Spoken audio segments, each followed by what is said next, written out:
Welcome to the Intuitive Therapist Podcast with Janis R. Cohen, therapist, clairvoyant, empath, and medium. Listen in as she takes a no-nonsense deep dive into real human struggles and how to resolve them. Janis will share channeled information from her spirit guide team, as well as the angels and archangels, to help you master your emotional, physical, financial, and spiritual destiny.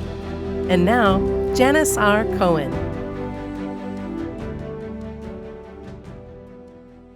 Hey y'all, this is Janis Cohen, the Intuitive Therapist here on the Intuitive Therapist Podcast. Have you ever asked yourself this question, why don't I have what I want in my life? Well, I'm going to help you finally understand that today. I was recently listening to someone speak about how to let go of emotional triggers so that you can make space for the things that you want, and something occurred to me. You see, I've worked so hard and with such a firm commitment to learn from and let go of the really hard times in my life. And I've done a pretty great job of that, and I'm very happy and proud to say that. And yet, like most people, I still have work to do on a daily basis not to get triggered by particular things that happen. And I know when I'm triggered, I'm harboring some level of energetic charge from what's happening. And that tells me that I haven't learned the lesson that I need to learn. And in other words, I've yet to take radical responsibility for learning the lesson that is right in front of me. I've realized over the past decade of working on my own self-development that if I don't take full responsibility for my own pain, then I can't access the full spectrum of awakening and abundance that I know is my birthright. And I tell you this because if you're struggling in any area of your life, your weight, your money, your business, your personal relationships, is because somewhere you've not taken radical responsibility for it. And you might think you have, but if you're still struggling in that area, then you haven't. Now, this may sound harsh, but if you've listened to me for a while, you know that I don't mince words. I speak my truth, and I speak truth for you. Somebody out there, or many of you, need to hear this message because Spirit is putting this on my heart to share with you this week. There's no mystery to get what you want, by the way. Sure, there's actual work that you need to do to fulfill your part of the bargain, to manifest your desires. Aligned and divinely guided action is what it takes. But there's a certain disposition, an energetic frequency that you must embody to truly realize your dreams. And when you harbor anger, worry, resentment, sadness, victimhood of any kind, you block your energy. And you block the flow of energy because you're holding on to energy that's in the way. It's in the way of you receiving. In other words, it's taking up space where once you get rid of it, there's space open for what you want. So imagine you holding a balloon. I just want you to picture this. Imagine holding a balloon in one hand, a balloon that's strong enough to lift you up high in the air, and then imagine that there's a string around your waist with a heavy weight on the ground, making it impossible for the balloon to take you up to the sky.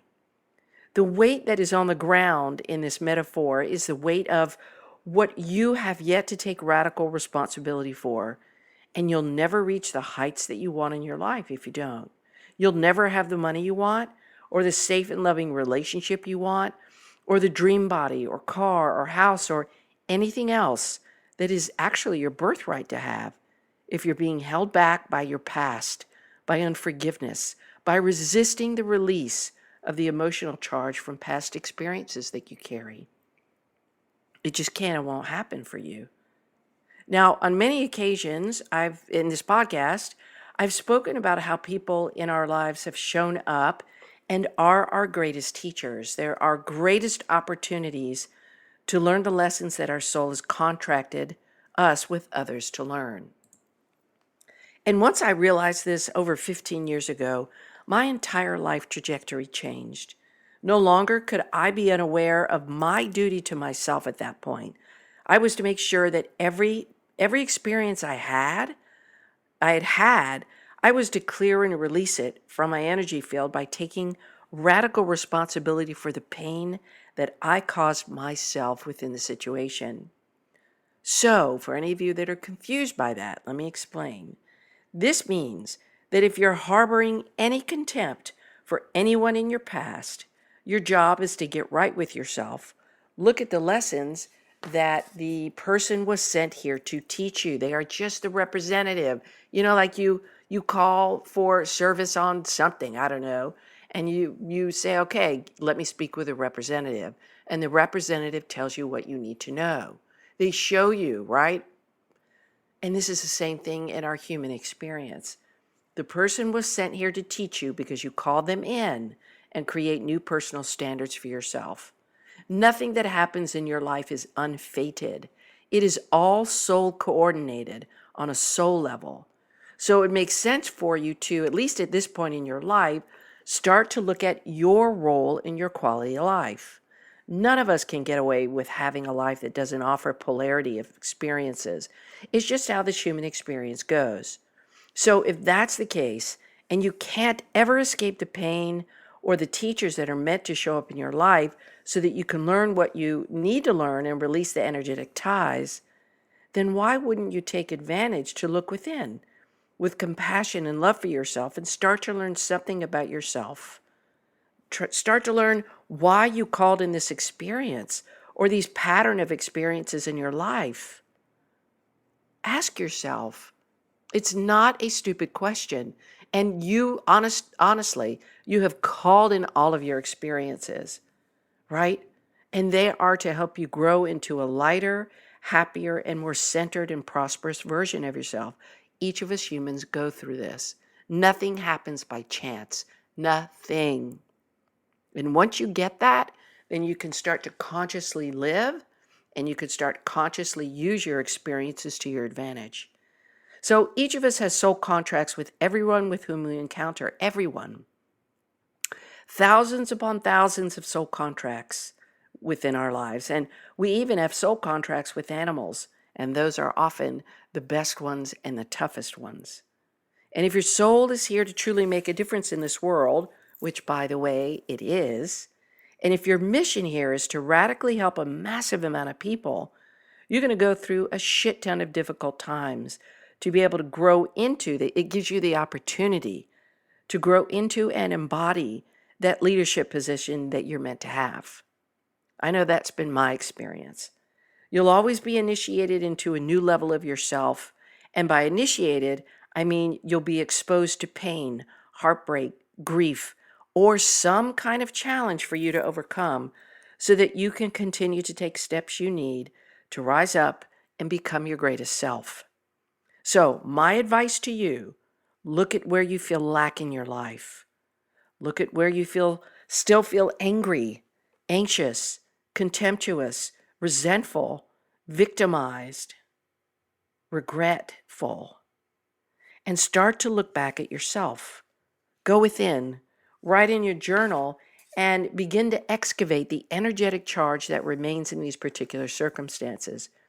Notice the thoughts and feelings and beliefs that you're coming up against as you focus on these experiences. This is gold for you and your personal growth journey. This is the shit that you need to radically accept in order to radically grow.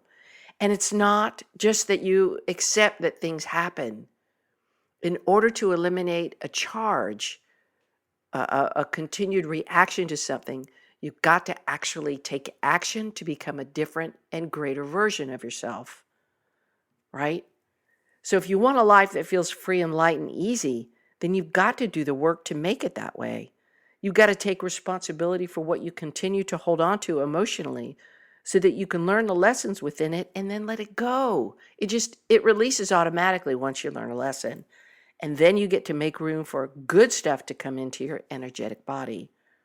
I've done this work for the past 15 years for myself. I'm in constant self-reflection because I don't want to waste another fucking minute of my life or moment of my life feeling any kind of way that I don't want to. That doesn't mean that I don't honor what I feel. I just choose not to sit in the feelings for longer than I'm aware that I have them. And I don't need to feel bad to feel human. I'd rather feel fucking amazing than be angry, sad, resentful, anxious, or emotionally attached to anything or anyone in a negative way. I choose the former, right? I have no room in my life for that anyway. And I'll quickly let go of somebody or something if it's causing me unhappiness. And I do that by doing the work. I look at what this person, as my mirror is trying to teach me about myself.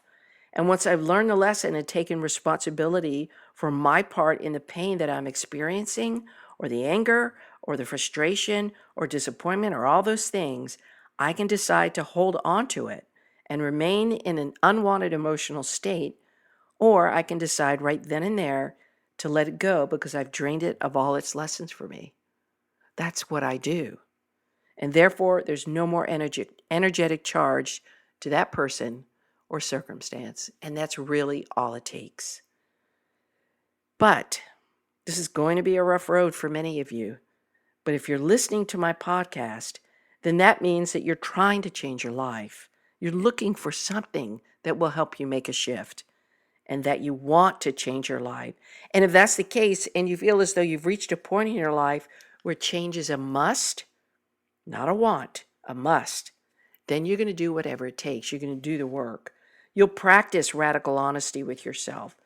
You'll look at everything in your life that holds you back, that holds you down, that restricts you, and you'll find out where and how you're contributing to your own resistance and stuckness, and you'll do that work to cut the cords to it, to release the energetic charge, and to make different commitments, decisions, and different actions so that you won't experience that again.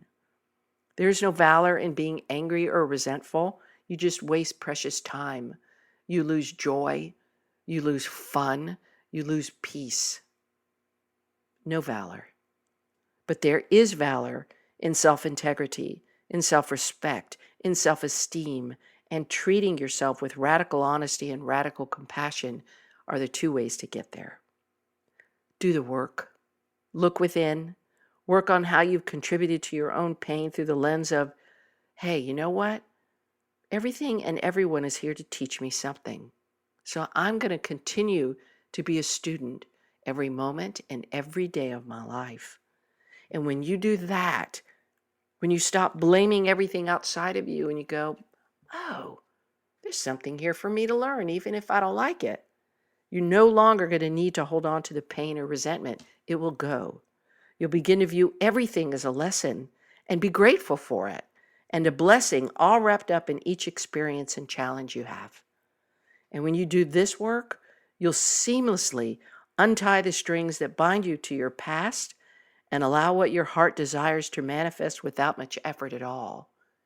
And you'll let the balloon carry you away to wonderful places. I wish you a blessed day, a wonderful week, and as always, live intuitively. Thanks for listening to The Intuitive Therapist. If you like what you heard, the best compliment you can give us is to share this podcast with a friend. And be sure to give us some stars and a favorable review at Apple Podcasts or wherever you listen in.